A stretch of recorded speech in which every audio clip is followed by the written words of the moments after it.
कर्मचारियों को मिलेगी खुशखबरी, डीए में होगा इतने फीसदी का इजाफा, अगले महीने इतनी बढ़कर आएगी सैलरी।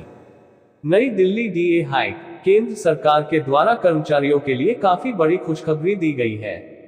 हाल में सरकार के द्वारा डीए में तगड़ा इजाफा किया गया है। रिपोर्ट में कहा गया है कि डीए में इजाफे की उम्मीद मार्च महीने में है और इस बार भी 4% डीए के इजाफे की उम्मीद है। अगर मार्च महीने में डीए में इजाफे के ऐलान किया जाता है तो इससे केंद्र सरकार के कर्मचारियों की सैलरी में तगड़ा इजाफा होगा।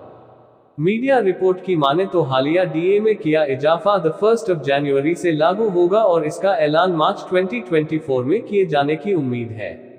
अगर डीए में इजाफे का ऐलान किया जाता है तो 4% से आने वाले महीनों में केंद्र सरकार के कर्मचारियों का डीए 50% हो जाएगा।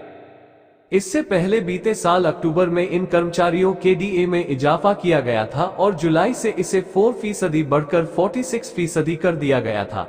केंद्र सरकार के कर्मचारियों को ध्यान देना होगा। डीए की भरपाई के लिए कर्मचारियों की सैलरी के रूप में पैसा दिया जाएगा।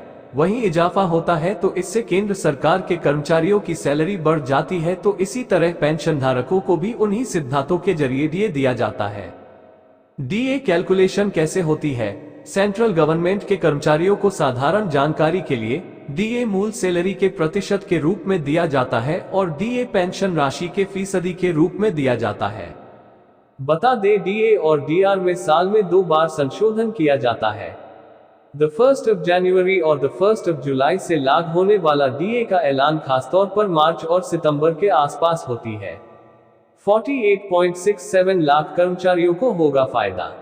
यदि मार्च 2024 में डीए में इजाफा होने का ऐलान किया जाता है तो केंद्र के इस कदम से करीब 48.67 लाख केंद्र सरकार के कर्मचारियों और 67.95 लाख पेंशनधारकों को लाभ होगा।